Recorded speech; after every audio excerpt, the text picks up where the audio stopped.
Hello there, my name is James. I am 22 years old, almost 23, and living in Edinburgh. And this is day one of trying to become a famous author. It's a bit of a disingenuous title because I don't think that's really my aim. If I really cared about that, I could easily become a famously bad author, I think. But it's meant to be a grabby title. The real aim is to become a writer that at least a few people really like to read.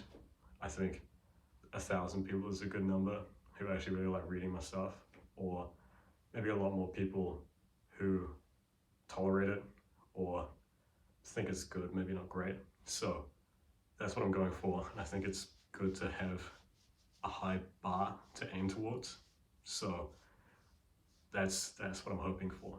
And these video journals, you could call them, are meant to be a way of holding myself accountable, because so far I've written 3 different novels. One is the third draft, one is the second draft, one is the first draft, all on completely different things.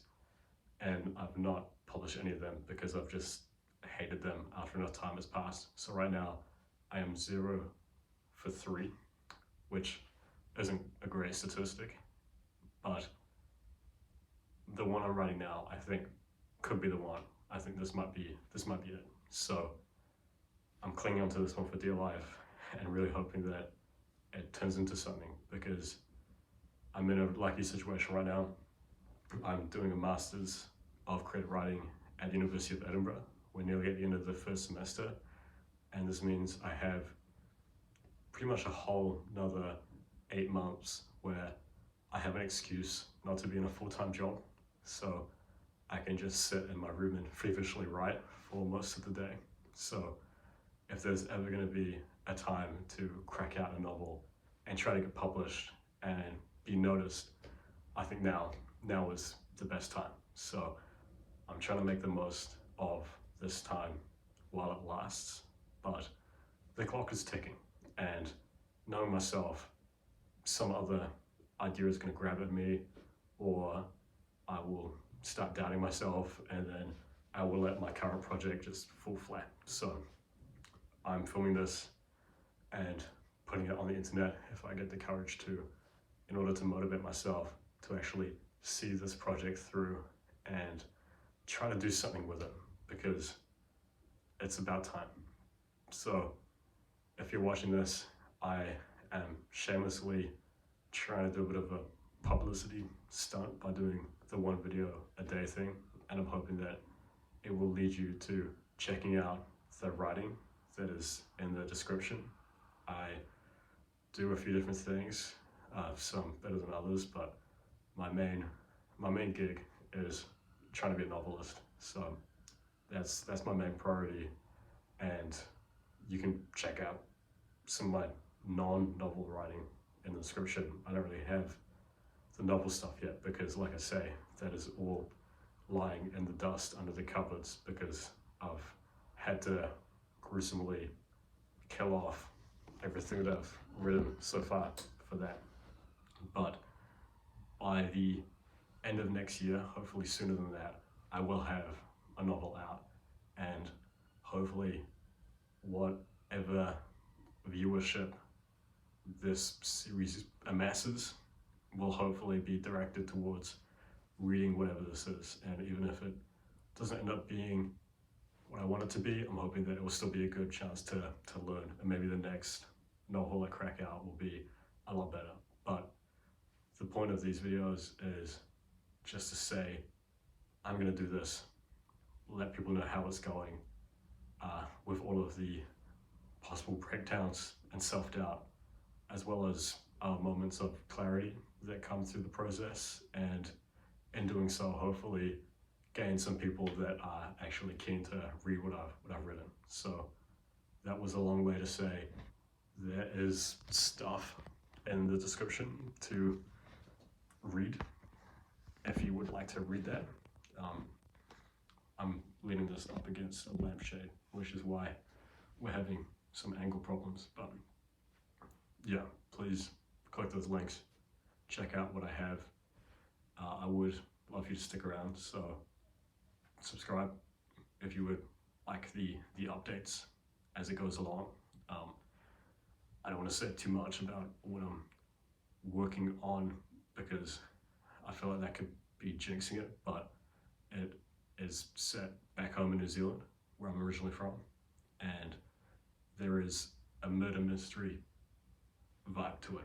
I don't think that's the main focus, but there is a murder that is underlying the story, and it is actually based on a true murder that happened in my hometown, but very loosely, as not meant to be representing what actually happened in any way, just fictionalizing it, sort of not quite a spoof, but just imagining if maybe Tarantino, that's a bad example, but just rewriting the past and trying to put a certain perspective on it without trying to implicate anyone, because as of right now, that crime is still unsolved. So it's been fun trying to write it from the perspective of someone who is trying to solve it in a way, but also create the mystery anew with new clues and new characters and in a more fictionalized version of the rural community that this really awful thing happened to. So that's what I'm working on. But I also like to write essays and a bit of poetry, which is new to me, but I'm really enjoying that. And I'm lucky to no longer be living in the States, which is where I've been for the past few years, and instead be living here in Edinburgh, because it's been giving me plenty of inspiration for things to write about. I am sort of near the castle and lots of really nice hills. The whole of Edinburgh is sort of shaped a bit like an egg carton, which is kind of sloping up into peaks at different times. So there's always a nearby hill to look at, which is really nice. And some of them really do look like places where dragons have lived or do live. And I don't write sci-fi at the moment, but if I ever were to, I think Edinburgh would be an awesome location, because it really does feel like there has to be a dragon roaming around here. So lots of inspiration here, and that goes into the people and the accents too.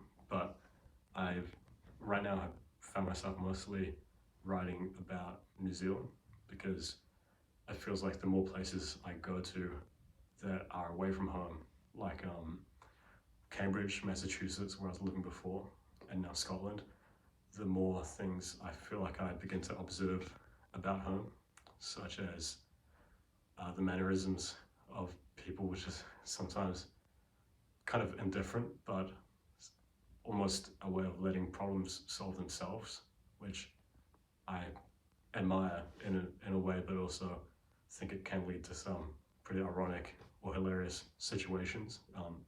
But also all of this very interesting history that is, I don't think, very well known outside of New Zealand, such as the dawn raids, which I've only recently learned about. It wasn't very well publicized, I guess, in our education system. And the dawn raids were raids in Auckland, our biggest city, where migrants from Polynesian islands were booted in the middle of the night from their homes into the back of police vans and taken into custody, where they were then threatened with deportation. So it was a big attack on what people that were basically just trying to work and make a living and not really causing any harm to anyone, but it was still, they became the scapegoats of a national period of intolerance. And there's still, I think, a lot of intolerance, but a lot of great aspects of people's character back home to write about too, and enough that I feel like I can write about New Zealand in a way that is both critiquing, but not meant to be just a critique, but also just a sharing of and an appreciation of. So that's one of the things that has motivated me to write at the moment, but I will probably end up ranting more about the project as time goes on. But the main point is just to say that I exist and I write, and I really want to eventually make this what I live off of. And the clock is ticking. I don't have tons of time before I'm gonna have to probably get a job, and I'd much rather use my time as a student to get published, get my name out there, and be able to have enough free time by funding myself through works that I published in order to keep writing, instead of having to battle to write while also holding down a full-time job. So the sooner I can get myself published, the better. And you can help me out by reading what I have in the description, or just liking and following along with whatever happens here. So I appreciate you viewing. No pressure, obviously, but if you would like to stick around, please click the necessary buttons, and I hope to see you soon.